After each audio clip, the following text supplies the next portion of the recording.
Welcome back, everyone, to another simulation preview episode from the Hockey Man. The boys and I will be covering the 04 draft today. But first off, we have our first lineup change of the series as we throw it over to the newbie, Justin Belanger. How's it going, Jdogg? It's going good. Thanks for having me.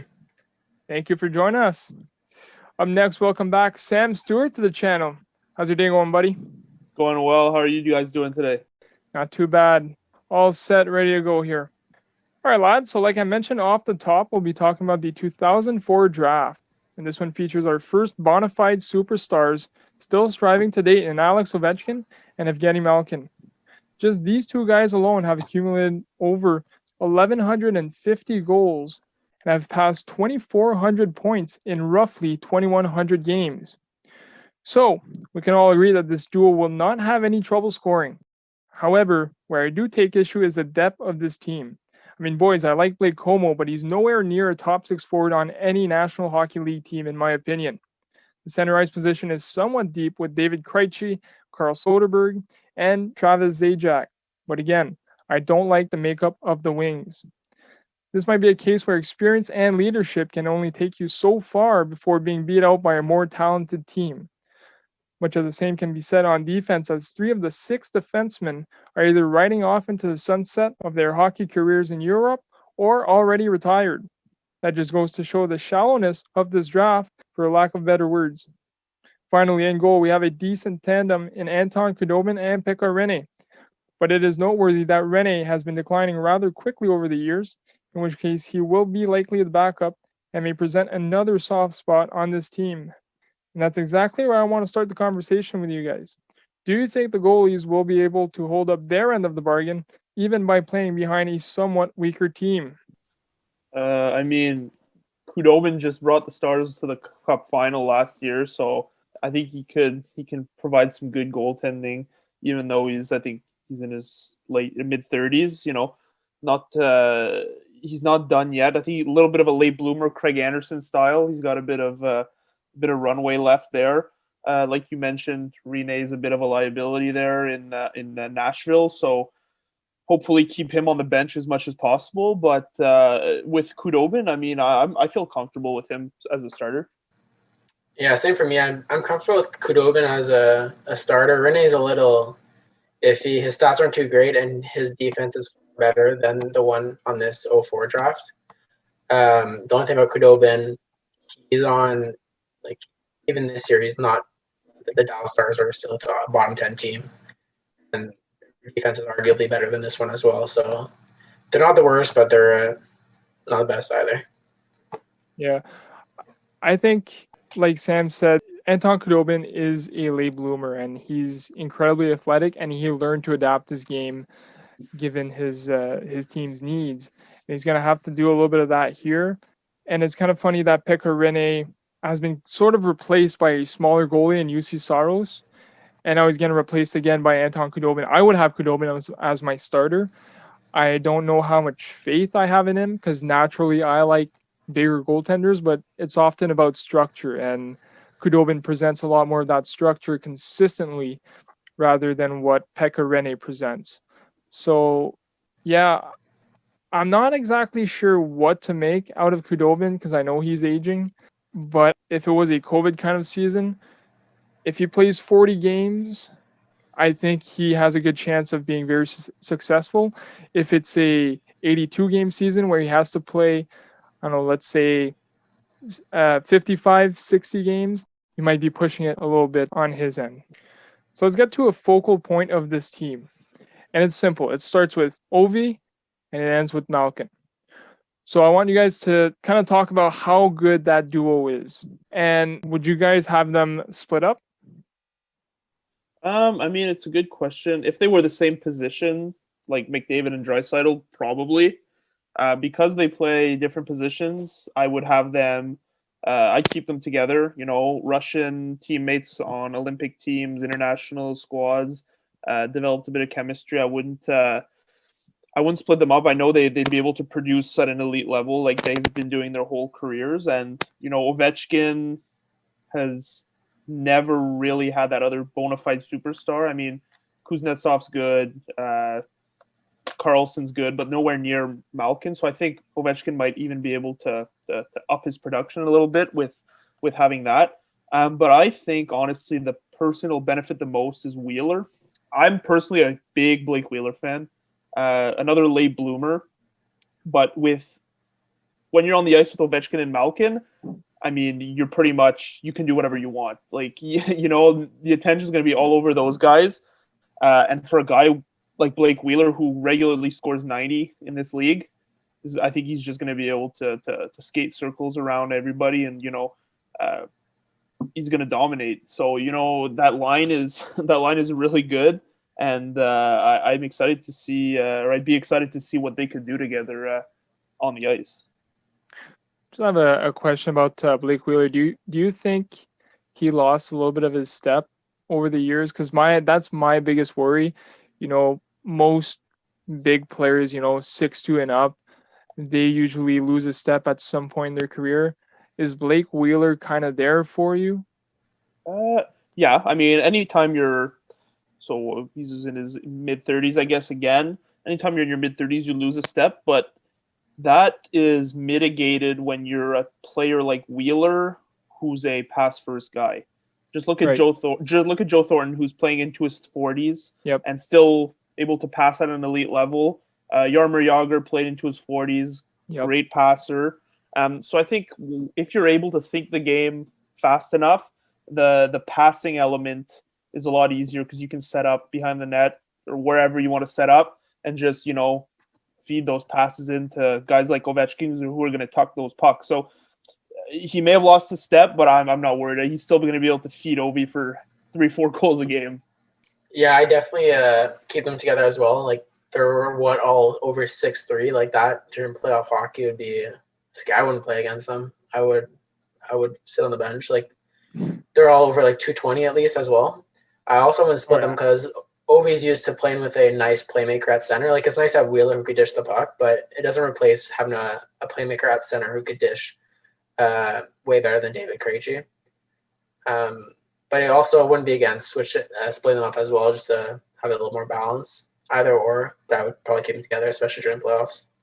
Right. Yep. I would argue that I'd probably put Alex Radulov on that top line. But the only reason I wouldn't do that is because you can't take away production off that top line, because if you do, then the depth of the team won't be able to support that lack of offense.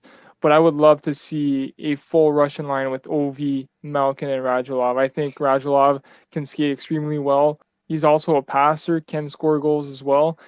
And the triple Russian would be something to watch, I think. You're absolutely right about the depth element. If you just look at the Edmonton Oilers, that tells you exactly what you need to know.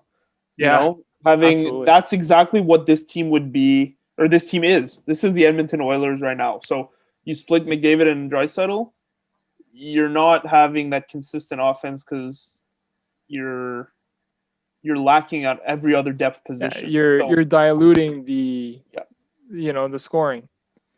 I mean, you can't have Chiasson on the first line or the second line and expect the same results as if you put McDavid, or better results than if you put McDavid and Draisaitl on the first line. So, boys, does this team finish out of the bottom 10 in your eyes? How about their prime? Could this be a potential dynasty? So there's kind of a two-parter there. As of right now, there's not a chance this team competes for playoffs. If like Ladislav Smeder bottom pairing with Matt Hunwick, let alone the guy I think of that has really nice hands. He's not a fourth line guy, but he's also not good enough to be a second line guy. If you're considering their prime, I think this could very well be a contending team, just because even Travis Zajac in his prime, he's a top 6 guy, or at least a middle 6 guy, and he'd be playing on the fourth line here. Drew Stafford was a bona fide checking forward. He's a good guy. Actually, I'm pretty sure he had a couple of scoring seasons with Buffalo as well. Yep. I would definitely 100%. This team would be a very good team in their prime. Right now, definitely a lottery team for me. I mean, probably the worst team in the league, honestly. It's just the age, attrition. all those things that come along with being in your mid-30s. It's gonna be tough. If something could save them, it's that first line. But I don't know if that's enough. Just seeing that D is gonna get shredded for at least 3-4 goals a night. So I don't know if that first line can overcome 3 or 4 goals. And I'll say no. So that's why I'm saying they're a lottery team, even maybe the worst team in the league. In their prime, that forward core is very, very good. That top 6, if you I'd put Andrew Ladd over Blake Como, and that top 6 is really, really good because Ladd, Krejci, and Radulov in their prime are a first line in and of itself, and then you've got all the depth pieces in their prime that were solid contributors. You got Pekka Rinne in his prime as your starter, who's a top 5 goalie back in the day. Oh, yeah. And Edler was solid. Goligoski was okay. The defense is still the weak point in the prime, but they when you've got forwards like that who score 6 goals a game, if you let in 3, it doesn't really matter. So, I definitely think they win a cup. Yeah, interesting stuff. I'll have to disagree with you guys a little bit on the finishing inside the bottom 10. Although, I'm kind of contradicting myself here. I do think they finish just inside the bottom 10, but they will be a lot more competitive than what you guys are thinking. I think Ovechkin, Malkin, and Wheeler, just that first line alone can score 2 goals a game. And it's a tight league. There's not a ton of goals being scored, right? We're not in the 1950s. And getting 2 goals a game goes a long way, trying to stay at least 500. So I think that team finishes, right now, just a little bit inside the bottom 10, maybe 8th worst in the league. For their prime team, I do think it's a playoff team, but I don't know how far they get. Although they do have Pekka Rinne, who was an absolute wall when he's on his game in his prime. I just think the defense just has such poor mobility, and they're not guys with big offensive instincts. The only guy that really puts some numbers is Alex Goligoski. Other than that, Edler, Sekera, Polak, tight checking these, but they don't really produce all that much. And that just puts more stress on your bottom 6 forward squad. So we'll get to the predictions. So for this current team, for this simulation coming up, how many wins do you guys predict this team to have? Based on what you said, Johnny, you're going to disagree with me, but give me 27 wins.